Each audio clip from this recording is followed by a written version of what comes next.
Welcome back to another episode of the Tim Macy Show. And today I have my friend Jason Cassity on. And what's fun about this is, Jason and I have been working together on some stuff. We met about 2 years ago, a year ago, something like that.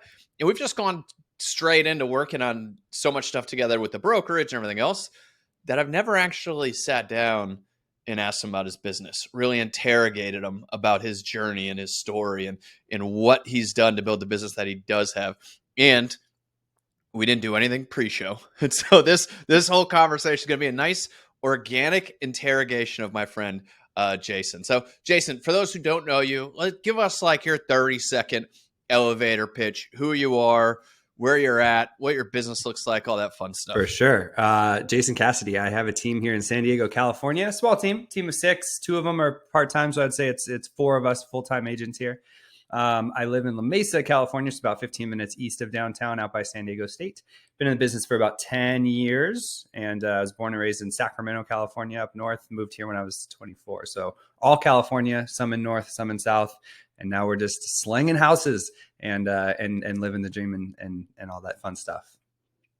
I love it. Since you've been in the business 10 years, is that the point at which you can start telling people, like during a transaction, you say like, hey, I've been in the business 10 years. Yep, definitely. Yeah. I wanted to tell everybody I run into how long I've been in the business and why that makes me better than them. Yep. If you can't pick up on the sarcasm, I apologize for being very sarcastic right now. Right. So look, let's go back to the start. Let's go back 10 years ago. How did you get in? And what I'm always infatuated with is how people get traction in the business. Because some people get traction and it's amazing and they take off and things start to happen. Some people don't. And so I'm in the pursuit of what is the thing that helps somebody get traction? And so what was the thing for you that helped you get going in this business? Good question. Yeah. The first 2 years I was doing basically property management assisting. So like I walked around, I got my real estate license and I basically kind of walked around all of downtown San Diego, which is where I lived. And I was like, what are the cool brokerages that I would want to work with? I didn't know anything about Berkshire Hathaway. I didn't know anything about Remax. Like the names didn't matter to me. And so I was like, which one had a cool office and which one had cool like web presence? So I ran into like these 2 indie brokers who did really well in downtown. I walked into one. I actually hadn't got licensed yet. I was taking the test and he's like, come back when you get licensed. And then the other guy was like, hey, come on in. Like if you want to shadow me and I'll teach you how to do property management. And I said, great. And like the next day I started with him. I got my license and basically I worked with him for a couple of years.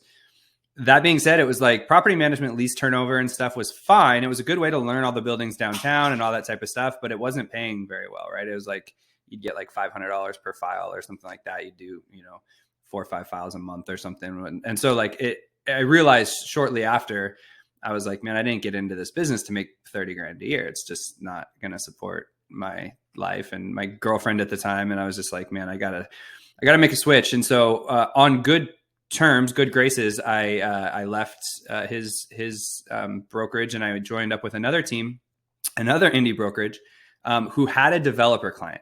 And so by developer client, I mean just a rich guy who was constantly buying and selling properties. And so I was like, man, that's cool. I could have like a cash deal that closes in 10 days if I can go find one. And that was year 2.5, year 3, basically. And so my first 2 years, I did like 3 deals and then 5 deals along with some property management stuff. And then year 3, I did 21 deals. And it was like, that was the switch from year 2 to year 3, where by switching to not switching to a team, but basically securing like a developer client who was able to readily buy cash deals, because then I was able to have, basically checks come in every other week when I found a deal. And then it's like a whole nother thing. How do you find deals? All that type of stuff. But that was kind of the big change. And then I always say year 3 to 5, year 1 and 2, you're usually just trying to figure out how to open up lockboxes, right? You're eating top ramen. Years 3 through 5, you're kind of figuring out, okay, this is how I become a good real estate agent. You've got some past clients coming through. Your social media marketing starting to work. Or whatever. And then, years 3, 4, and 5 were always, 20 to 25 deals a year. The price point started going up. And then year 6, I started my team and growing and went into that adventure. And that's where I am here, year 11 now. I love that. I think, it's funny when I was starting out, somewhat similar in that I was working with investors, and the reason is because I needed to work with someone that if I found them something, we could close the deal. Yep. And then, so many of, it's tough when you get to this point in your business. It's like, geez, people aren't buying, less people are buying. There's less transactions out there, and you're kind of sitting around like, when are the deals going to show up? Like, what is, last year everybody was calling me to buy, and now it's not happening. And what I love about having that good investor client that's ready to buy is then it just becomes you being a deal hunter. Yep. And that's not an easy thing for a lot of people. That's why a lot of the people that get into it fail. But on the same hand, at least you're much more in control of it, where if you can find a deal, they will close and make the transaction happen. What's funny is that everybody says like they want to get to the point where their business is all repeat and referral clients. And that is true, right? And you're 10 now and you're 11 or whatever. That's basically all my business now is past clients and then repeat referral and then agent to agent referrals. The problem is you can't control that. You can't turn the volume up on that per se. Like you don't know when a friend is going to buy or sell a house. You don't know when a past client, you just you can be present for 6 months and a year and 3 years so that they think of you and they don't go to Zillow, right? Which is, that's our job. The problem is like, you don't control when they do that. Whereas online lead generation, you can just spend more, right? And you'll get more leads. Working with developers, you can just go find deals, right? You're more in control of that scenario. So like, if you're just starting to start out in the business, you should spend more time there because you have to get paid, right? And everything we preach, even like me and you and like the whole real community, everything we preach is like building a foundational business where business attracts, you attract business and it comes to you. And that's great. But you have to get a check in the meantime. You has to so having a developer, some sort of a client that can buy a deal today that you go out and find physically yourself, that's a godsend. Yeah, it's fun. I mean, we're in September. I don't know when you're listening to this, but we're recording this in September. And September is always the business planning time of the year, September, October, November. That's when we at least start thinking about what we're going to do in 24. Maybe that's a little early for some people, but for us, that's when we start planning. And, I break it down into two things, which is essentially, hunting and farming. So you've got your hunting where you are out there finding the deals, doing the thing. And while you're doing that, you should definitely be planting seeds and putting out content and doing all the things, taking great care of your clients, following up with your clients, all that fun stuff that is going to reap a benefit down the line. And the goal, like you said, the goal is always that you've planted enough seeds, you've done enough deals, you've treated people great, you've put out enough content where you've built this thing that just has a harvest for you all the time. But on the same hand, I think what happens is we forget how to hunt. Yeah. And sometimes if we have a bad crop, I don't know why I'm going down this metaphor so much, legit. but like it's good. You have a bad crop, you better remember how to hunt. And I think that's where some of us have fallen off, especially in the last couple of years, where it's just been a lot easier to just build things that attract business into your life. Yeah, with the last 2 or 3 years, right? You've just been able to show up on social media and probably do 5 to 15 deals a year just that way, right? And so some people have been like, "Oh, this is easy," you know what I mean? And it's like now in 2023 and potentially 2024, it's not that easy anymore. And if you don't have a book of business of 250 past clients, right, at the 10-year mark, so like I know I'll probably be able to do 15 to 25 deals a year just from my past clients, my sphere and stuff like that. But if you're brand new or first 5 years and you just don't have that Rolodex yet, where are you finding your business? And relying on your social media posts, that's a great way to stay in front of your past clients and book a business, but that's not necessarily always going to source new clients. So you have to be able to hunt. I like that analogy actually too. So let's get back to your business. And I think you said about year 6, started team, things started going. And we talked a little bit about what got you traction then, working with a developer client where you could go hunt deals. But talk about like what is working in your business now? Like what works for you now that's generating business and putting food on the table? For sure. I think that the other thing that happened with my career was that I started 10 years ago, it was about 2012, 2013, whatever.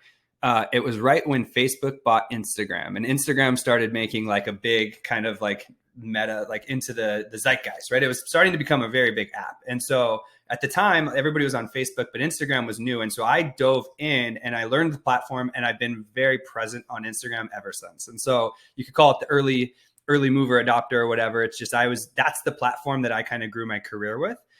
If you were starting now, maybe you would start on TikTok or something different. I don't know, like whatever. You can still use Facebook and Instagram. I do too. I use it all the time.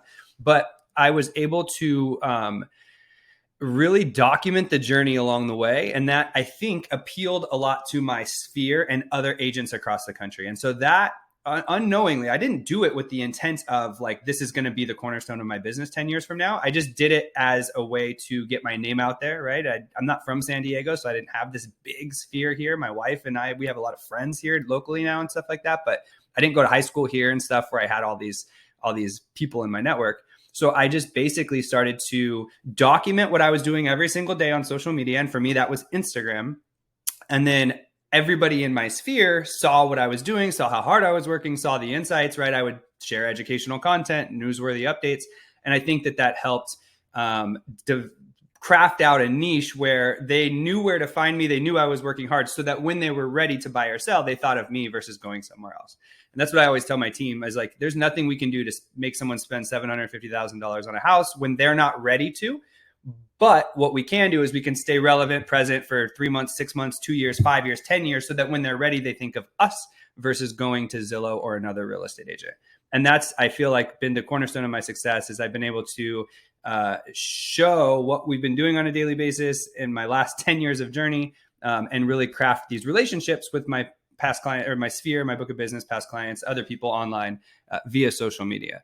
One thing I like that you just said was that you just started documenting what you had going on and didn't do it with the intent of getting business. You were just like, Instagram's a thing, I'm going to start putting stuff on there. And what's fun about it is that you probably did better because it got more business because you did it without the intent of getting business. And so many times, like, we think about what can we post that's going to get us a deal. When in actuality, like what you were doing, what can I post that's going to be engaging and valuable to my audience? So you're putting your audience first, and then that's generating you business, where a lot of times it's easier to put our business first, and then it kills our audience. Early on in my career, I read a book called Jab, Jab, Jab, Right Hook, Gary Veeism, and I almost took it over too far, where I was just like jab, jab, jab, jab, jab, jab, and never right hooked. And to a certain extent, I still don't. Like, a lot of the social media output should really just be brand building, as we would call it, like just being, awareness, presence, sharing local information, sharing industry information, but never asking for the business in a sense. Because people who follow you on social media know where to find you if they're ready to transact business, right? If you've done your job building brand. If you want to, there's a whole, like, get into the ad space if you're ready to throw the right hooks, where you can like run Google pay-per-click ads and Facebook ads and YouTube ads and stuff like that. There's where you're going to run your right hook. And it may marry over a little bit from time to time, but ultimately the social media output should, be really thought of with your end user first. Think about how you consume content. I skip right through ads, right? But like, I'll follow someone's journey where they went on vacation last weekend. You know what I mean? I'm connecting with the person a lot more versus trying to sell something on social media. Yeah, I think, that's funny, is understanding the consumer and understanding how people consume content. And I see people miss a lot, and that's kind of like, in my position, is to figure out what's working and what's not. And I see people miss a lot on their content, and it's obvious that they don't have good perspective on how people consume content. So, look, the restaurant thing, I think is the good example, where people would go in, interview the restaurant owner about the story of the guy who like came here from Italy and opened up the pizza place and da da da. And like, you do this thing because you think it's a good piece of content, and then nobody watches it. You don't know why. But when you actually look at what people are consuming, they're consuming the foodie blog that has like the dripping cheese of pizza. Exactly. And it just looks amazing, right? Like, people care about the food. Not that they don't care about the guy, but like, that's the TV show. Yep. people aren't on social media to watch a TV show. And I think we get caught up with it in real estate, like the Tyler Hassman thing I love, because we're always thinking about, hey, geez, like what kind of content can I put out that's interesting, maybe about interest rates. When come to find out, people actually just want to look at houses. Like they like looking at houses. And so show them houses, get right to it. Don't beat around the bush or anything. Just walk them through a house and the guy goes nuts and has a huge following. And so like that ability to really say, hey, what do people actually care about? What content are they actually going to consume is a super powerful tool to have in your tool belt. And we have like unlimited amount of data on this because you can just look at what you consume, right? In a sense, I mean, if you create your perfect avatar, it's probably someone very similar to you. My perfect avatar would be a 37-year-old, married, 2 kids, just sold their downtown condo and bought a house in La Mesa, right? That's probably my perfect avatar. That's who I'm going to connect with the most. So how do I consume my content, right? I'm not going to sift through classified ads or all this stuff. I'm going to follow people's stories. I'm going to look at cool houses. And then and so as an advertiser, I'm going to be where my eyeballs already are. And then I'm going to try to market in the same way. And I've learned too, through social media, it's like, you need a little bit of like self-deprecation. I think that works, funny works to a certain extent. I've never been able to get into the skits and stuff, like the parodies of skits and stuff, but some people crush it with that, especially for like virality. But I've never been able to get into that lane because that's just not who I am. But at the same time, I can be funny and self-deprecating just a tad. You got to remember too, like the real estate industry as a whole, agents especially, has a very negative connotation when you look at us like from a industry standpoint or whatever. So if we're just being egotistical and all about us, like it's going to probably rub people the wrong way. But if you can be a little bit of self-deprecating, but it's still knowledgeable about a situation and maybe tack it from a different angle, I think you have an avenue to really win. Yeah, it's funny. Obviously people give me a hard time with my casualness. Sometimes there's a certain portion of the industry that doesn't agree with what I will say my casualness is. But the thing is kind of like what you're getting at is if you were going to transact with someone, like it's amazing how often people are going to social media for content. Like my wife buys stuff all the time based on what the people she follows on social media are doing. When I go to I got to buy a new computer screen because I only have one, right? You need 2. We got to have 2. And I'm going on YouTube and I'm like, okay, whose opinion do I trust out of these 4 videos I just watched? This girl seems like she really knows what she's talking about and she's recommending this one. I'm going to buy this one. And it's the same thing. Yep. Like people need to trust you and relate to you and connect with you, and they will do business with you. And for me, like someone in a suit that is a salesperson that loves sales, like I don't connect with them. Yep. And so that's where I dress the way I dress and I act the way I act because I want to make sure I'm super relatable and that my type of person will connect with me. And I think that's kind of the fun balance is that there's a place for everybody because some people are looking for a guy in a suit that's a salesperson. They want to have that salesperson experience when they go out and transact. Tom Ferry will always say, right, people will want to work with people that they know, they like, and they trust. And video content and social media marketing is the best avenue to get people to know you, like you, and trust you. You can get more people to know you if you do something funny and viral. But then will they like you and trust you, right? So it's like a marriage of the 3 different things. And I could get a lot of people to like me and trust me, but if I'm not using social media as a distribution channel, will they ever know who I am? No, probably. You have to figure out a marriage of all 3 without compromising one of the other 3 because all 3 are very important.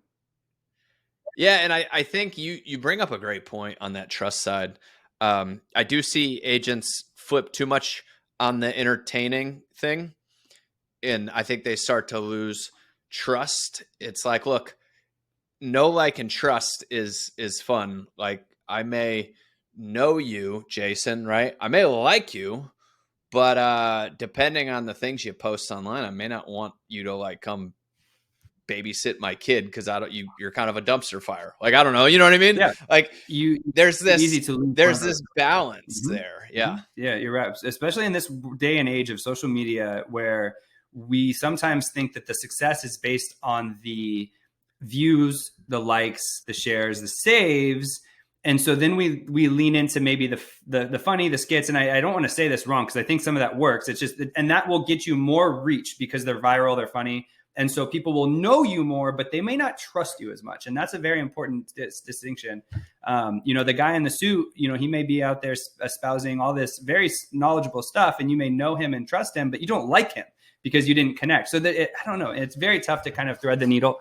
I think people can really lean into the know, especially in this day and age, which maybe sometimes doesn't work for the other two. Even to a certain extent, you and I have talked about this offline, but like and the agent to agent content, right? Where like sometimes agents will spend too much time putting out content that's funny to other agents because it gets more likes and comments. But then you go look at the 42 comments and it got, and 38 of them are other agents saying, "You go, girl," or "You go," like, fire emoji. And it totally lost the consumer. You lost the consumer because you're appealing to the agents because it's low hanging fruit. And I'm just guilty myself. I have a bigger agent following than I ever did over the last 5 years. And I put out a lot of agent centric content, but I never tried to I always tried to keep it with a consumer first mindset, and then maybe just open the door, kind of document to don't create, and show some of my agent stuff. But I mean, going back 5 years, I probably would have just scrapped all the agent stuff completely and just stuck with the hyper local content, a la Dan Parker, Jeremy Knight, Ken Posa, guys like that who just are the digital mayors of their neighborhoods. They did such a great job. I look up to those guys. And look, what's great on the agent-to-agent referral side is that when you make great content about your local area, other agents pick up on it, right? I mean, other agents look at the stuff you're doing and say, "Man, Jason, I wish my stuff was that good." So now they're watching it. The other thing is, if I'm looking for a referral, right? I got a buyer in Jacksonville, and I start getting recommendations. I go on the Facebook group site.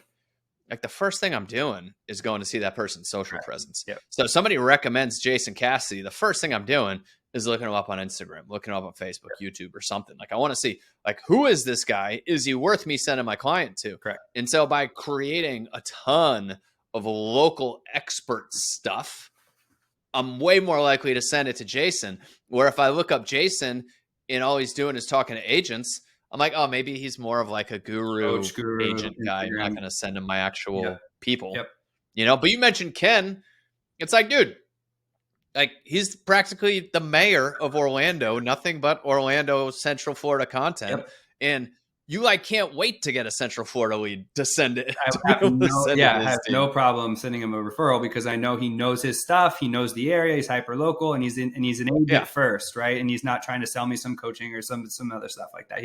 He's dialed in, and so from an agent perspective, I want to send him that referral because of what he does. But if I go to your profile and I see something that's making fun of buyers, correct. I'm I don't know if I'm going to send this guy my buyer. Yeah, correct. I stay away from all of that. I will dabble in the agent to agent content sometimes where I'm talking about industry, right? Should we be charging a transaction coordinator fee? Because I know that it's low hanging fruit and it's going to get a lot of comments, but it's not. It's actually kind of one time someone told me, they're like, "Why are you putting out so much agent industry stuff? Your clients don't care." And I'm like, some of my clients really do, though. A lot of my clients are in the finance industry and stuff like that. So they do want to know why Remax is acquiring Redfin or whatever. You know what I mean? That is kind of interesting to them. But that being said, when you start to, you belittle, you make fun of, or you say I had this buyer, yada, yada, and you're talking about them, they're just immediately going to say, does he think that about me too? You do a good balance too, where you're establishing yourself as an industry expert. So as a consumer, when I look at you and we talk about that trust factor, when you're talking about all the different industry players and their earnings reports every quarter and comparing those things, you're like, man, this guy knows what he's talking about when it comes to the industry. My cousin Jeff just got his real estate license. But this dude's a real estate expert. Look at his stuff, and it's a differentiation there, I think. There's tips on things you should be doing. And then there's things that someone who's been doing it for 10 years just does just because it makes my heart happy and I want to do it. Right. So diving into the earnings calls of Compass and Anywhere and Real and EXP probably isn't what you're supposed to be doing on your social media, but I like doing it. And so there's a certain level of too, when you have enough followers and you have enough people, you can do whatever the heck you want, right? You don't have to necessarily do the same thing that people are teaching you all the time too. I will say your content's good because you like doing it. Yeah. That So matters. that's the thing too, is like, if you like doing it, just do more of it because it'll probably be better. Like if I took that idea from Jason, but I didn't love numbers and I didn't love understanding what they meant for I would make crappy videos, and nobody likes crappy videos. So you can take a good idea and poorly execute it, and you'll get no results. So I do think like finding stuff you like is interesting, Correct. but I just think people are actually kind of interested in real estate. We don't sell, I don't know, we don't sell insurance. Like it's not boring. People like real estate. They like to hear about the stuff. So it's fun to talk And about. we can go in our industry, we can go any route, right? So there are people who just want to see the houses. And I live in San Diego. I can Yeah. go probably 2 or 5 houses right now with ocean views, and it's beautiful. It would be real estate porn if I just go and shoot Tyler Hassman videos all across San Diego, and those would do really well for the subset of people who really like that. But I have a subset of clients that are financial advisors, like whatever, the CNBC crew that probably really like my in-depth earning call too. And so you get a nice little mix of it all and do what you really like, and it becomes kind of easy. It's the source of the content is not the hard part. I feel like there's Chelsea Pites, shout out to Chelsea. She wrote a book called Exactly What to Post, or What to Post. And it's literally got 187 ideas in there of what to post on social media. There's never a shortage of content. You just got to find the 5 or 7 things you really like to do, because that's what's going to get you up in the morning and actually let you shoot the content, because you're going to do it if you like it, and just roll with it. I love it. I love it. All right, let's dig into more of the stuff that's not as fun as content in social media. Let's dig into like Jason Cassidy's systems. Okay. Right. So you're doing stuff. Again, we talk about hunting and farming. One of the things that we kind of talk about is if you're growing an audience, right? How are you converting them? Or like that lead comes in, like how are you making sure that that social content that you're doing is actually getting converted and executed? So talk to me about kind of your process on making, of an audience or leads into clients. Good question. We have a CRM, Chime, that we use. We have for years, even before when we were at our indie brokerage, we used Chime. All of our intake leads, or all of our leads that are just like, so our Zillow, we do Zillow spend, we do Google pay-per-click. We work with a company called Curator, shout out to Jimmy Mackin, have for years, and they'll run our Google pay-per-click and our Facebook lead ads for us. So any online type leads that come into our ecosystem will go into the CRM, and then they're going to go on a jump ball to all of my agents. I have 6 agents. Like I said, 4 of them are full-time. So there's all of our phones will ping at the same time. And then whoever gets that lead has to call that lead. That's just how online leads work. That's the nature of online leads. And so that's how our online lead intake comes in. All of those have action plans on them, usually a 10 or 12 step action plan that requires a couple calls from the agent along with a couple texts and then some emails that go out. So that's how we monitor that. We do a weekly call on Monday morning. We just did it at 9 a.m. where we assess and deploy. So we take a look at all the leads that came in during the week, and then we deploy our game plan for the week coming out. And so I'm able to kind of oversee without micromanaging, but because of the CRM setup, I'm able to oversee how many leads we got in, who took those, how many calls were made, what happened with all of those. And then we can kind of manage all the escrows that we have going on too. So ultimately, I think with online leads, it's very speed to lead.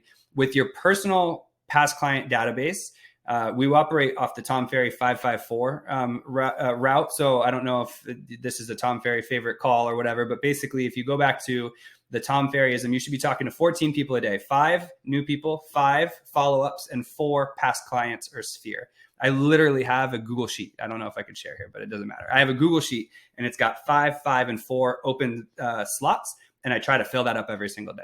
And some days I do, and some days I don't. My team operates on the same. They have 554. The newer people, they might not have 4 past clients, right? That's why it's past client or sphere, people in their ecosystem. They might not have, 5 follow-ups yet, because, that's 25 a week. Maybe they just don't have that many people in their ecosystem yet. So maybe theirs is 7, 3, 4 or something, but you want to be talking to about 14 people a day. We track it using our CRM in the 554 sheet. And then we have a slew of online leads that are coming in to feed the team.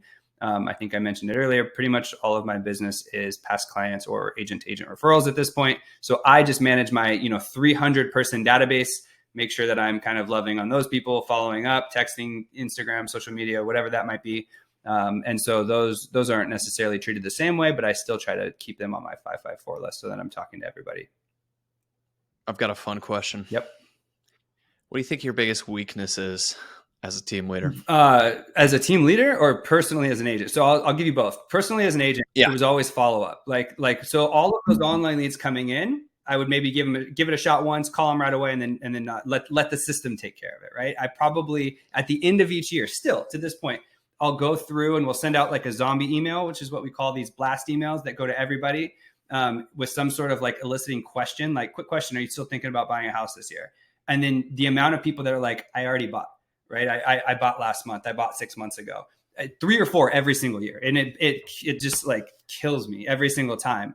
But the follow-up, sometimes especially when you're leaning into the first part of this conversation and creating a bunch of content, it's funner to create more fun. I don't know what the word is. You can't say fun. It's more fun to create. More fun to create than it is to follow up, but the money is in the follow up. You do all the content to do the follow up. And so my biggest weakness over the last 5 or 10 years has probably been the follow up for like online leads that I don't know yet. Right. That's our job. That is your job as a real estate agent, is to take these leads and convert them into business. And so sometimes it's very easy to let that slip. And then secondarily, I would say as a team leader, I mean, I like to think I'm pretty hands-on, like involved team leader, but it would be the same thing. Probably the accountability piece sometimes is tough for me to make sure that they're following up, because that was never my strong suit. If you would go back and I would set up my team, I'd probably hire like a director of ops a lot quicker. Like already, I should probably have someone director of opsing and making sure that they're the ones running the calls to follow up with the online leads, because having someone whose weakness it is running that means that it's now everybody's weakness, right? So I'm self-identifying it as a weakness. Now, that being said, we have strengths that we feel like overlap those weaknesses, but that's probably been the biggest thing in my entire career that could have been fixed earlier on, was my attention to detail on the follow-ups with myself and my team. Yeah, I like that sales manager role that's just in charge of agent productivity and follow-up and all that. It depends. Okay, so going back to my team, and this is a PSA for all people thinking about starting a team. You probably don't need to start a team yet. Just wherever you are, wherever you're listening to this, I don't know who you are, but if you're thinking about starting a team, you're probably not ready yet. You probably should hire an assistant first, like period. And so I've always said, like in this business, you can probably do about 20 to 30 deals yourself every single year, even without an assistant. Just 20 to 30 deals. That's 2 a month, give or take, before things start slipping through the cracks. Some high producers might be able to get 30 or 35. Some people might need an assistant at 15, whatever. My number was 25. So once you're starting to do above 25, say 20, you should really get an assistant, and you should have a TC handling all the paperwork on the back end, but you should have an assistant helping you. And that should take you from about 25 to 35 right there. Then at that point, you can start thinking about either a buyer's agent or some sort of an ISA to handle the leads. Right. And then there's a lot of models. You can do a showing agent, whatever. I don't care, to be honest. But I think that my biggest issue was around 25 or 20 or 25. I added a buyer's agent. And then I added another one. And then I added another one. And so, and the thing is that the people who came to me to be on my team were attracted to me because they were like me. And so the issue, they saw me on social media and they wanted to do business. So what happened is, instead of having a team, which is a pitcher and a catcher and a first baseman and a second baseman and a third baseman, I had a pitcher and a bunch of pitchers underneath me. And I became a pitching coach instead of a team leader or a team manager, right? I was coaching these people to be like me because that's how I knew to be. And then what happened is we didn't actually have a team. We had a pitching roster of great pitchers, but that's not a real team, right? So going back to it, I think that if you're looking to start a team, you need to go assistant first, and then some sort of like admin ISA type thing, along with the transaction coordinator. You have 3 or 4 hires, two or 3 hires before you need to worry about another buyer's agent. Because what really happens is you end up robbing yourself to pay them, giving away a lot of leads that you should be working to give them money.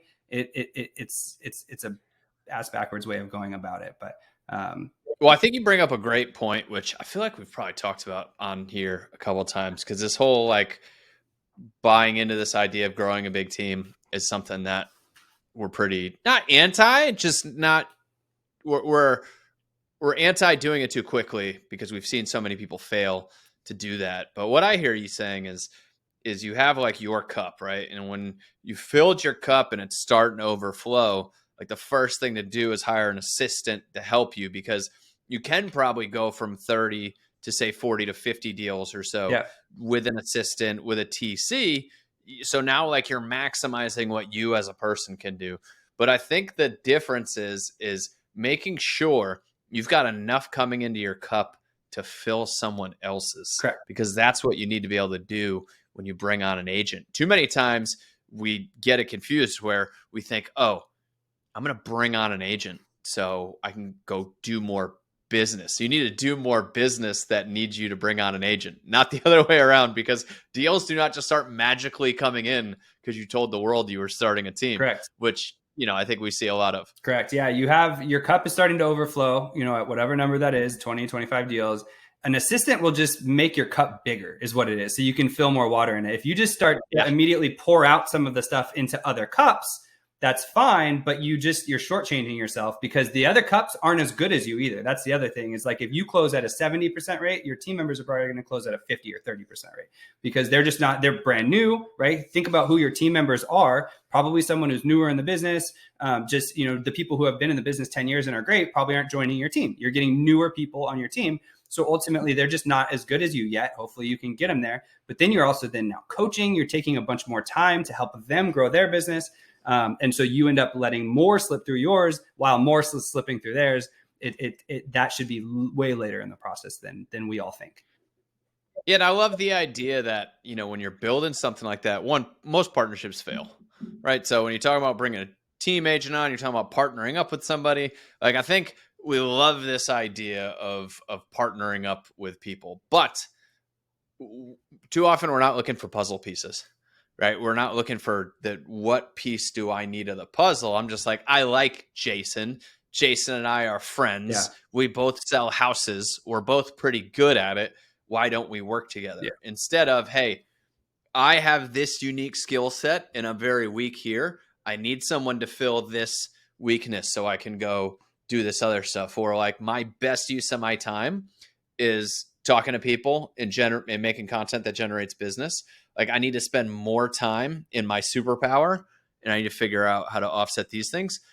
We don't define the needs early enough. We don't lay out the blueprint so we can start putting people in it. We just kind of like go with what feels good. Like if it would feel good to work with Jason, it would feel good to bring this person on as an agent. Totally. Instead of looking at a plan and working backwards. Yeah, maybe you should be accountability partners instead of actual business partners, right? Stay separate and just be each other's accountability partners. Don't be business partners. I love that. Be accountability partners instead of business partners. Yep. That's a good one. Yep. Write that down. Boom. All right. You touched on a little bit of curator stuff. You touched on your CRM and everything. What are you seeing that's working to get people to the table to transact in a time where people are fearful?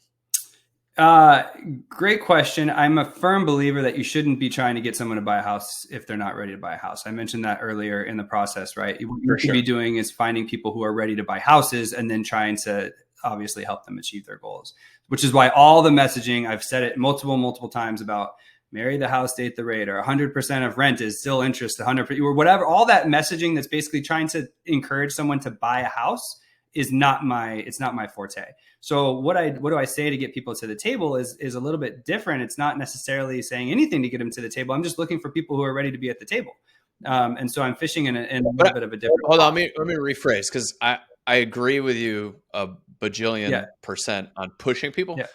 On the same hand, like I know there's people that need to buy a house that are just like, or they're in a house that they should probably sell, but they're worried about the market and stuff. And like, there are people that should transact, but aren't because of where they think the market may be. Yeah. So typically and that's the other thing is like what you're saying in your marketing and then what you're saying at the coffee table might be, they should be aligned, but they sometimes they're different. Right. And so what I try to do is I try to stay away from all the stuff on the marketing side, but when I'm at the coffee table, I'm their trusted professional. Right. So if we're sitting down and they're telling me they have to move or they've got this situation where they should probably be selling, we'll have a candid conversation about the best steps to get there. And sometimes that is Sometimes the answer is you shouldn't be buying, you should be renting right now, right? And so like having it be what's best for them and treating every single client that you talk to as a lifetime client and not the next deal is the most important thing.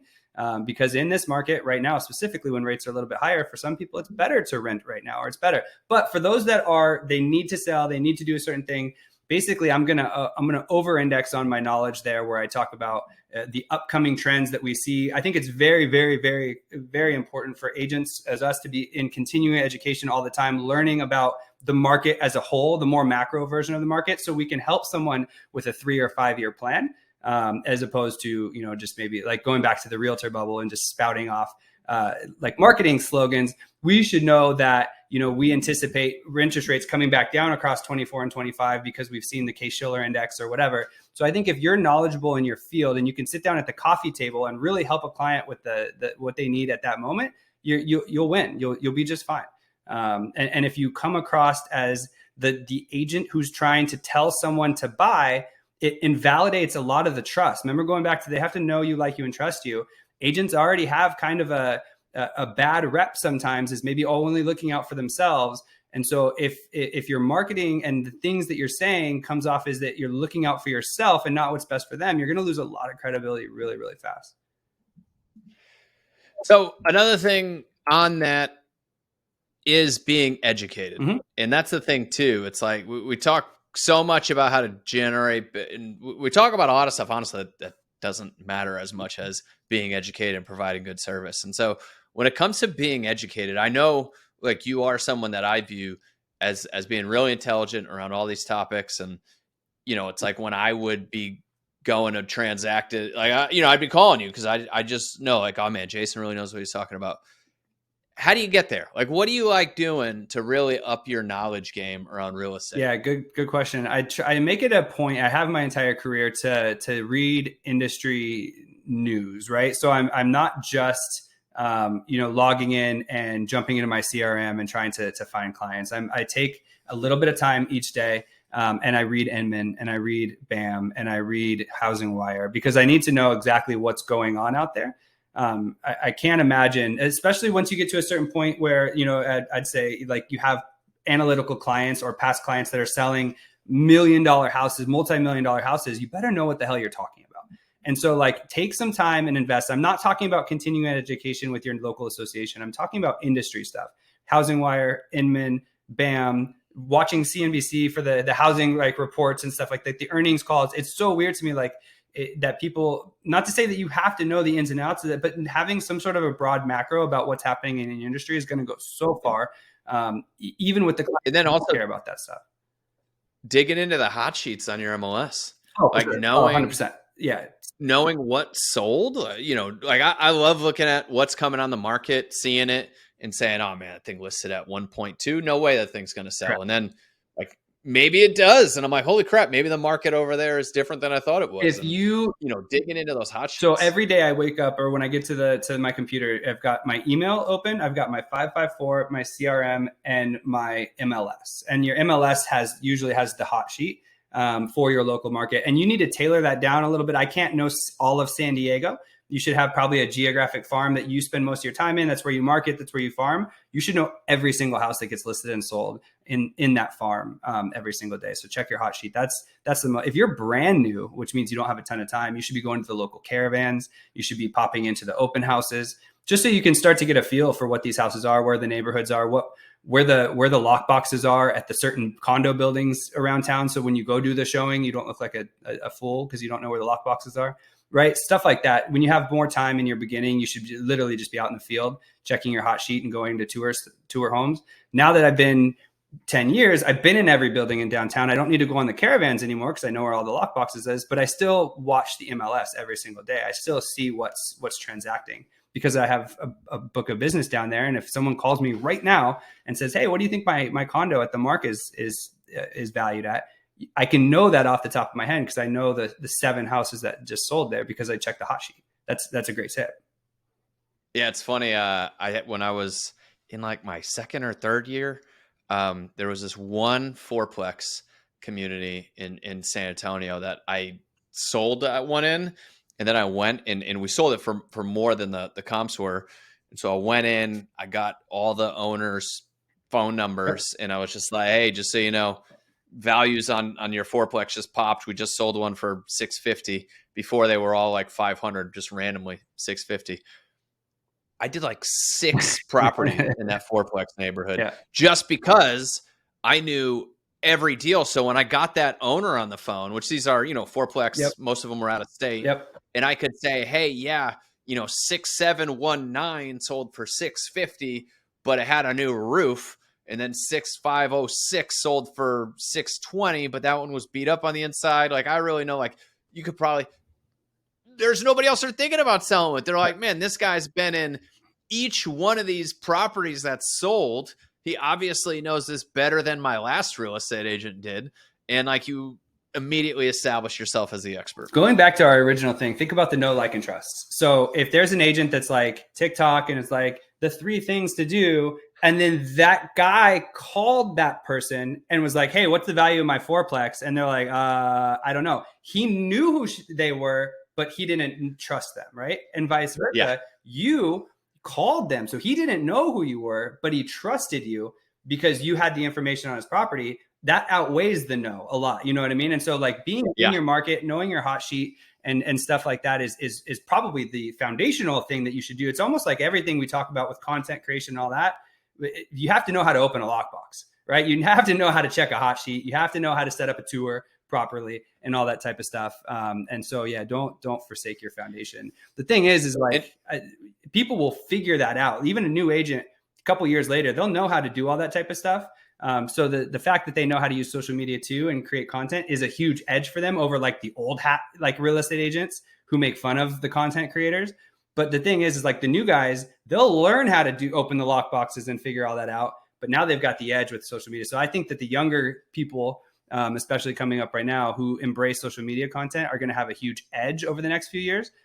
But you got to learn the foundations. I wholeheartedly you got to be a nerd. Yeah, a little bit. Yeah. I went to a real estate investing meetup networking thing, and a lot of smart people talking about stuff, but I could tell they didn't really know what they were talking about when it came to owner finance. Yeah. And when I say that, I mean, they kept referencing like Dodd-Frank and what you could charge for interest, but I don't think anybody really knew. Yeah. And so I went home and read Dodd-Frank. Yeah. Like I found the part of the 1,200 page bill that talked about usury, what's considered usury interest rates and all that stuff. Like I nerded out and literally read pages in the Texas Safe Act and Dodd-Frank, went back to that networking meeting and was like, well, actually, if you read Dodd-Frank, it says this. And they're like, freaking guy read Dodd-Frank. Like he knows what he's talking about. Yeah. I'm going to go use him. And so just like embracing being a nerd about real estate. Now, when was that? Like when did you go to that networking event? Oh, this was years ago. Listen, I had sold like one house. So now like I had no idea. Imagine if you were able to marry the two, right? So now you know the trust factor, but people don't know who you are yet. So now imagine that you know how to create a piece of content that's like, I read Dodd-Frank, so you don't have to. Here's 3 bullet points. And you were able to put out a piece of content like that and then get it in front of the entire networking group. Now you win. Now you know how to get in front of them and you're the trustworthy person. No, I love that. I'm with you. I think that we've got a lot of great agents that know how to create content that engages the audience and all the other fun stuff. But I think a lot of them will miss by not being an absolute nerd and knowing what a 1031 exchange is, how it works, knowing like these ins and outs that when somebody talks to you, they say, oh my God, like I'm in good hands with Jason because he really knows the market inside and out. He knows the process inside and out. He's brought up things that I didn't even think about. Yep. And now I've got the trust. Yep, for sure. I agree. All right.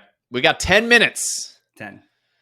10 minutes. So look, we've got the audience here, right? I don't think my audience knows you too well. So if you had one thing you wanted to leave them with to help them in their business or in life, whatever that is, what would it be? I'm big on taking, especially right now when everything's starting to get a little bit tougher, is a little bit tougher. Everybody says back to the basics. And I always tell my team, I'm like, we never stop doing the basics. What are we talking about here? You know what I mean? Like ultimately get back to the basics.